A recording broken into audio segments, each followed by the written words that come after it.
আসসালামু আলাইকুম dear viewers, welcome to সোনার অটোমেশন। আজকের ভিডিওতে আমি দেখাবো কিভাবে এই সার্ভার ড্রাইভটিতে প্রোগ্রাম করতে হয়। প্রথমে যদি সার্ভার ড্রাইভের ডিটেলসটা একটু দেখাই, এটা হলো একটা প্যানাসোনিকের NDDKT 3530E 200 ভোল্টের নেম প্লেট ডিটেলস। ম্যানুয়ালে বাকি ডিটেলস পেয়ে যাবেন। তো আমরা এখন প্রোগ্রামিংয়ে চলে যাই। আর এখানে যে ইরোডটা দেখতে পারতেছেন সেটা হলো ইরোড 21.0। সেটা হলো ইনকোডারের জন্য একটি ইরোড, যে ইনকোডার কানেকশন নাই। আমি জাস্ট এখানে একটি এক্সিস্টিং প্রোগ্রাম আমি এখানে এখন দিব। যে আমার একটি প্রোগ্রাম আছে, এই প্রোগ্রামটি আমি এখন এটাতে দেব। তো প্রথমে আমরা এটার জন্য যে ডেডিকেটেড সফটওয়্যার রয়েছে পেনাট্রাম সফটওয়্যারটি ওপেন করব। আমার কাছে এক্সিস্টিং একটি প্রোগ্রাম রয়েছে যেটা আমি এখানে দিব, আর প্যারামিটারগুলো কীভাবে কানেক্ট করতে হয় সেটা আমি আপনাদেরকে দেখাবো।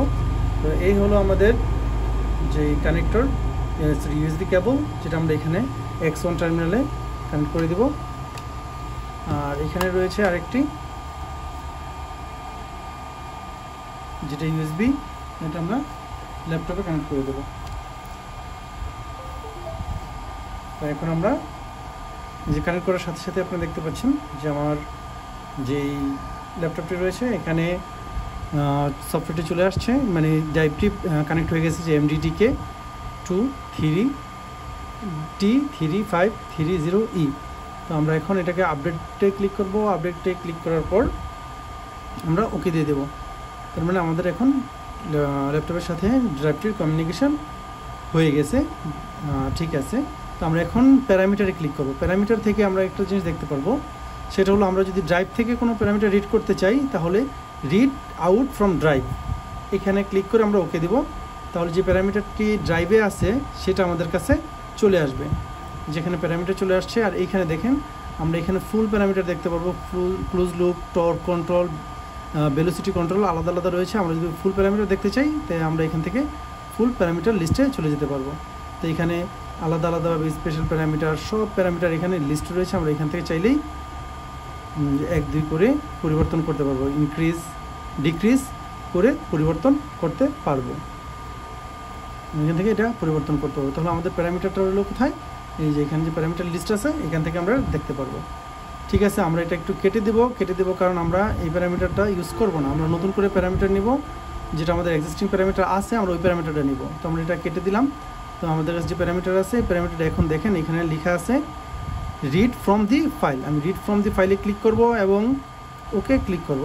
তারপর দেখবেন আমার সেভ করে যে প্যারামিটারগুলো রয়েছে এখানে ডিসপ্লে অল লেখা আছে। ডিসপ্লে অল লেখাতে ক্লিক করলে আমার সবগুলো প্যারামিটার এখানে চলে আসবে যা যা আমার রয়েছে। তো আমি এখানে A2 মেশিন নামে একটি ফাইল রেখেছি, আমি A2 মেশিন এটাকে সিলেক্ট করে এখানে দিয়ে দেবো A2 মেশিন।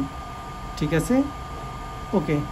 তো A2 ড্রাইভে যেই প্যারামিটারটা ছিল, মানে আমার আরেকটি ড্রাইভে এক্সিস্টিং ড্রাইভের প্যারামিটার ছিল, ওইটা এখান থেকে নিয়েছি। চেঞ্জ মেমরি রিজন ট্রান্সমিট, এখানে একটি মেসেজ চলে আসছে, এটা কোনো সমস্যা না, আপনি ওকে দিয়ে দিবেন। তারপরে এই যে প্যারামিটারটা এখানে যে ট্রান্সফার আছে, transmit parameter to drive, transmit parameter to drive করে দিবেন। ড্রাইভ করে দেওয়ার পর এখানে আবার দেখেন write the user parameter to the EEP রোমের, মানে রোমের ভিতরে ড্রাইভের ভিতরে এটা রোম করে দিবেন। তখন নো চেঞ্জ প্যারামিটার, কারণ আমি যে প্যারামিটার একবার দিয়েছিলাম জাস্ট দেখানোর জন্য আরেকবার নিলাম। তো এখানে দেখেন নো চেঞ্জ চলে আসছে, মানে কোনো প্যারামিটার চেঞ্জ নাই। তারপর আমি স্টিল দিয়ে দিলাম যে প্যারামিটারটা এখানে এখন অলরেডি আছে। তো আমি কী করবো, ফুল প্যারামিটার দেখতে গেলে আমরা এখানে ফুল প্যারামিটার লিস্ট আছে, এখানে এক এক করে আমরা দেখতে পারবো সব প্যারামিটারগুলো। তারপর আমরা সেভ করতে চাইলে এখানে সেভ দিয়ে, যে A2 মেশিনে অলরেডি সেভ করা আছে জাস্ট এখানে নাম লিখে ওকে দিয়ে দিলে সেভ হয়ে যাবে। ক্যান্সেল করে দিলাম। তো আমরা এখন এটা কেটে দিই। তো আমরা এখন মনিটরিংয়ে যদি যাই, উপরে যে মনিটরিং আছে, মনিটরিং থেকে আমি কারেন্টলি দেখতে পারবো ড্রাইভ কী করতেছে আর কি অবস্থা, কত কারেন্ট নিচ্ছে একদম A to Z। আমি এটাকে ফুল স্ক্রিন যদি করি, এই যে দেখেন এখানে সব কিছু আছে, এখান থেকে আমরা মনিটরিং করতে পারবো দিলে। কিন্তু আমাদের এখানে কোনো মোটর নাই, তাই আমরা অনেক কিছুই দেখাতে পারবো না। আর কোনো অ্যালার্ম আসলে এখানে অ্যালার্ম লিস্ট চলে আসবে। এই যে আমি আপনাদের বলছিলাম ইনকোডার কমিউনিকেশন ডিসকানেক্ট, মানে ইনকোডারের সাথে কমিউনিকেশন করা নেই। তো এটার জন্য যে এরর কোড আপনার এখানেও দেখাচ্ছে আর এখানেও দেখাচ্ছে, জাস্ট ইনকোডারের জন্য একটি প্যারামিটার। তো ডিটেলসটা এখানে পেয়ে যাবেন, কি করতে হবে না করতে হবে, কজগুলো কি এখানে লেখা আছে। তারপর এটা রিসেট করতে গেলে এখানে জাস্ট ক্লিয়ার টিপ দিলেই হবে, যে ফল্ট যে অ্যালার্ম ক্লিয়ার, ফল্ট রিসেট হয়ে যাবে। কিন্তু ফল্টটা তো স্টিল আছে, এই জন্য ফল্টটা রিসেট হচ্ছে না, এটা থেকে যাবে। তো এই হলো অ্যালার্ম। টিউনিং, যখন আমরা টিউনিং করতে যাব তখন আমরা এখান থেকে টিউনিং করতে পারবো।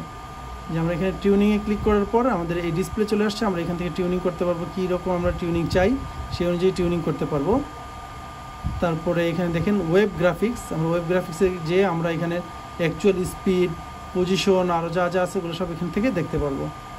আর ট্রায়াল রান করতে চাইলে আমরা এখান থেকে ট্রায়াল রান করতে পারবো, বাট এখানে লেখা আসছে কি servo drive is not servo ready condition, মানে মোটর যে কানেকশন নাই এই জন্য এই ফলটি আসতেছে। তো এই হলো আজকের ভিডিও। Thanks for watching. আল্লাহ হাফেজ।